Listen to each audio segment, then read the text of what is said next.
Hello मेरे प्यारे लोग, आई एम श्वेता। और आज की वीडियो होने वाली है बहुत ज़्यादा इंपॉर्टेंट टॉपिक के ऊपर। ये मैं सारी वीडियोस में बोलती हूँ क्योंकि मुझे सारी वीडियोस इंपॉर्टेंट लगती है, ठीक है।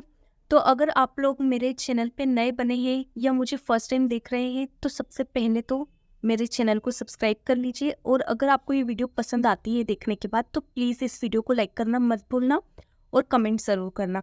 तो इस वीडियो में अगर आपने क्लिक किया है तो ज़रूर आप अकाउंट स्टूडेंट होंगे और आपको अकाउंट के एग्ज़ाम में बहुत अच्छे मार्क्स लाने हैं।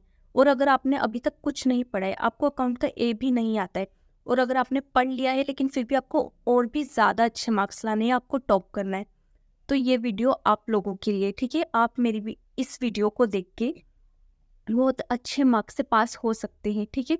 तो सबसे पहली और इम्पोर्टेंट चीज़ें जो मेरे टाइम नहीं होती थी लेकिन आपके टाइम होती है, ठीक है। मतलब मेरे ज़माने में कुछ और था लेकिन आपके ज़माने में कुछ और है। वो ये है कि मेरे टाइम सिर्फ 25 मार्क्स के ऑब्जेक्टिव्स आते थे और आपके टाइम 32 मार्क्स के ऑब्जेक्टिव्स आते। तो मैं हमेशा ये सोचती थी कि 25 मार्क्स के ऑब्जेक्टिव मुझे एक भी नहीं छोड़ना है, जितना ज़्यादा हो सके मेरा पूरा फुल फोकस और कंसंट्रेशन सिर्फ ऑब्जेक्टिव्स पे रहता था कि कुछ भी हो जाए मुझे 25 मार्क्स में से 25 आउट ऑफ 25 चाहिए ही चाहिए, ठीक है। तो अगर आपके टाइम 32 मार्क्स के ऑब्जेक्टिव है और अगर आप उन स्टूडेंट्स में से हो जिन्हें बोर्ड एग्जाम में सिर्फ और सिर्फ पासिंग मार्क्स से मतलब है, तो ये पॉइंट सिर्फ आपके लिए, ठीक है। आप पूरे 32 मार्क्स के ऑब्जेक्टिव अच्छे से करके, अच्छे से एकदम 32 मार्क्स के ऑब्जेक्टिव पूरी बुक के एकदम रट डालो, एकदम पढ़ डालो, ठीक है। कुछ भी हो जाए सैम्पल पेपर के पूरे ऑब्जेक्टिव्स पढ़ लो, ठीक है। आपको 32 में से 32 मार्क्स लेके ही आने। अगर आप 32 में से 32 नहीं भी ला पा रहे तो आपको 30 तो आ ही जाएंगे, 28 तो आ ही जाएंगे, ठीक है। आप पास तो हो ही जाओगे। और अगर आपको पास से भी बहुत ही अच्छा पास होना है, ठीक है, मतलब आपको सिर्फ पासिंग मार्क्स मतलब नहीं, आपको अच्छे परसेंटेज भी बनाने हैं, आपको अच्छे परसेंटाइल भी चाहिए।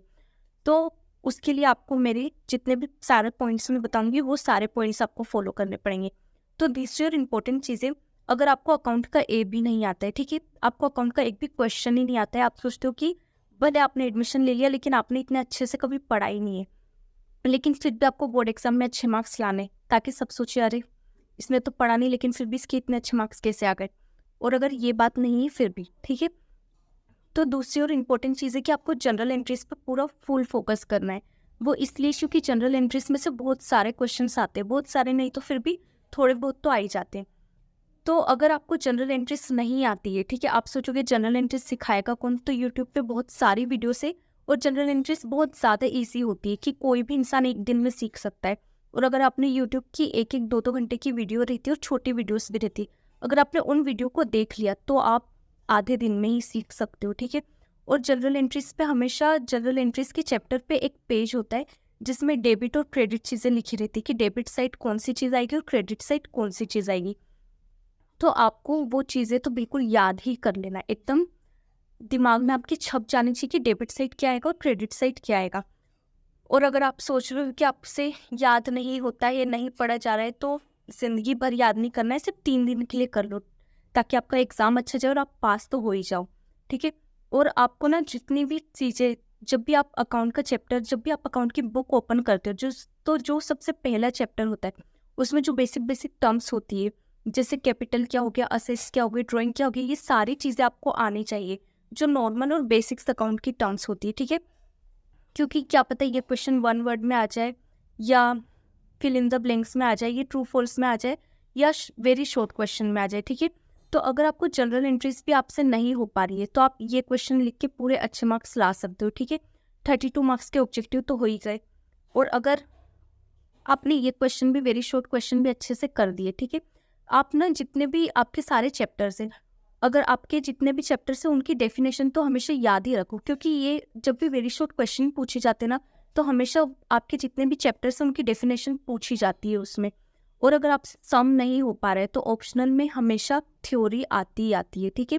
और अगर सारे क्वेश्चन के ऑप्शनल में थ्योरी नहीं आई लेकिन फिर भी कुछ क्वेश्चंस के ऑप्शनल में थ्योरी आई, ये मेरा थर्ड पॉइंट है, ठीक है, कि अगर आपको अच्छे मार्क्स से पास भी होना है और अगर आपको सम बिल्कुल भी नहीं आते, ठीक है, तो आप थ्योरी से पास हो सकते हो, ठीक है। और आपको पता है थ्योरी में अगर आपने एक पेज भर के अच्छी राइटिंग में और अच्छे से लिख दिया तब भी आपके पूरे वो जितना भी आपके क्वेश्चन के मार्क्स है वो आपके कहीं नहीं जाने, ठीक है। अगर मान लीजिए 5 मार्क्स का क्वेश्चन आया है और उसके ऑप्शनल में आपको 5 नंबर की थ्योरी आई। अगर आपको क्वेश्चन नहीं आता है और अगर आपने थ्योरी अच्छे से लिख दी है तो आपके पूरे 5 आउट ऑफ 5 मार्क्स आएंगे। और आपको थ्योरी, इसलिए थ्योरी आप लिखोगे कैसे, आपको थ्योरी आनी चाहिए। अगर आप सोचो कि अगर आपको 80 में से 50, अगर आप सोचो आपको 50 नंबर ही लाने, ज़्यादा अच्छे से पास नहीं होना है, ठीक है। अगर आपको अकाउंट के सम बिल्कुल आते नहीं है और अगर आपका अभी इंटरेस्ट नहीं है, आपको ऐसा लग रहा है कि 3 दिन में आप कुछ नहीं कर पाओगे, तो सबसे पहले तो ऑब्जेक्टिव पूरे कर ही लो और जितने भी सारे चैप्टर्स उनकी थ्योरी पूरी पढ़ डालो, ठीक है।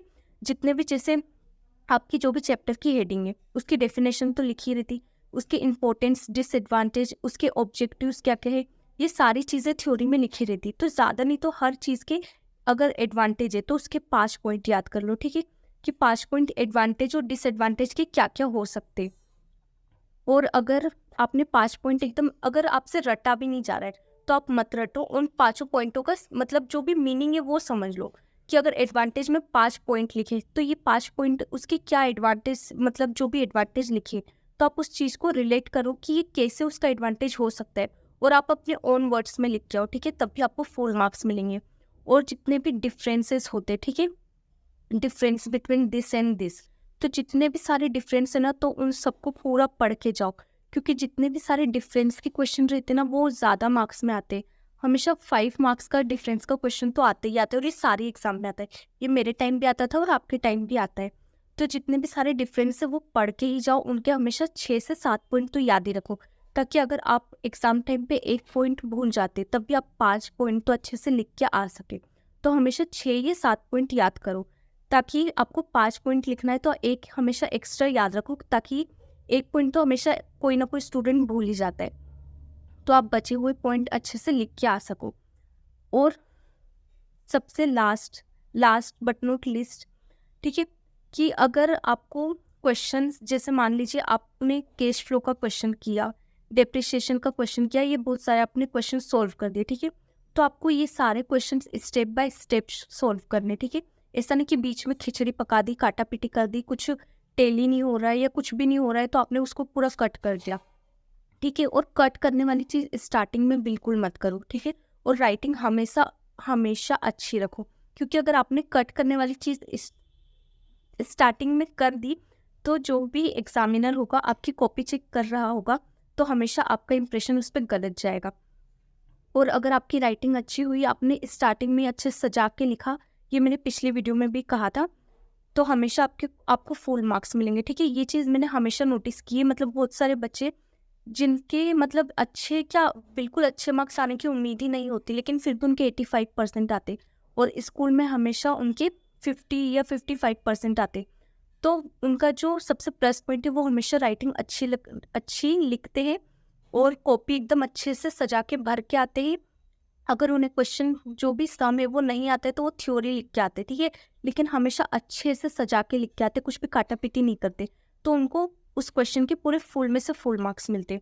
और अगर मान लीजिए आपने पूरा सम सॉल्व कर लिया, ठीक है, आपने स्टेप बाय स्टेप कोई भी सम है वो सॉल्व कर दिया, लेकिन आपसे टेली नहीं हो पा रहा है, एंड में आपको जो भी आंसर है वो आ नहीं रहा है, तो कोई बात नहीं, ठीक है, आप वहीं पे वो सम छोड़ सकते हैं। अगर ऑप्शनल में थ्योरी आ गई, अगर आपको थ्योरी आती है तो लिख दो, ठीक है। अगर ऑप्शनल में भी क्वेश्चन के सम के ऑप्शनल में भी सम ही आ गया और अगर आपने वो पूरा क्वेश्चन सॉल्व कर दिया लेकिन टेली नहीं हो रहा है, तब भी आपको उसके आधे मार्क्स मिल जाएंगे, ठीक है। टेंशन की कोई बात नहीं है, ज़रूरी नहीं कि सारे क्वेश्चन में आपको 5 आउट ऑफ 5 ही मिले, एक आध मार्क्स कम भी होगा तो चलेगा, लेकिन ऐसा नहीं कि आपको एकदम 0 ही मार्क्स मिलेंगे, आपको उस क्वेश्चन के भी मार्क्स मिल जाएंगे।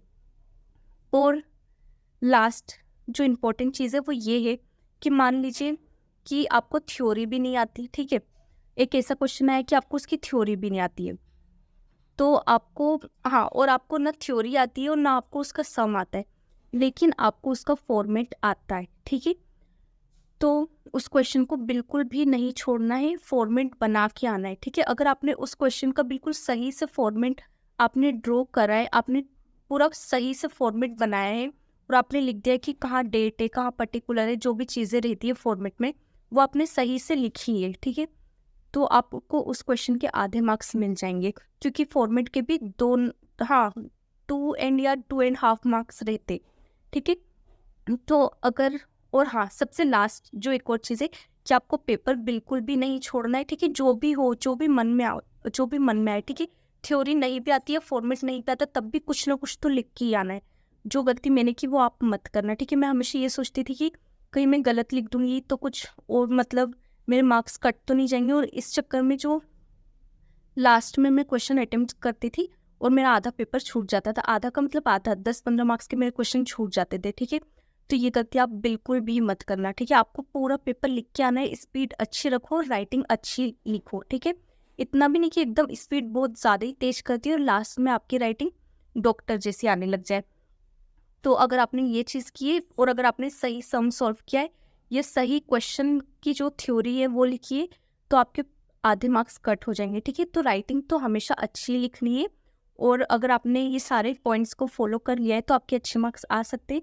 पास तो आप हो ही जाओगे, लेकिन पासिंग से भी अच्छे मार्क्स आ सकते हैं, ठीक है, अगर आपको अकाउंट बिल्कुल नहीं आता है और अगर आपने ये सारी चीज़ें कर ली है। तो all the best for your exam, और कमेंट करके ज़रूर बताना कौन सा पॉइंट आपको मेरा अच्छा लगा या मैंने क्या चीज़ गलत बोली। तो मिलते हैं तब तक नेक्स्ट वीडियो में, तब तक के लिए बाय।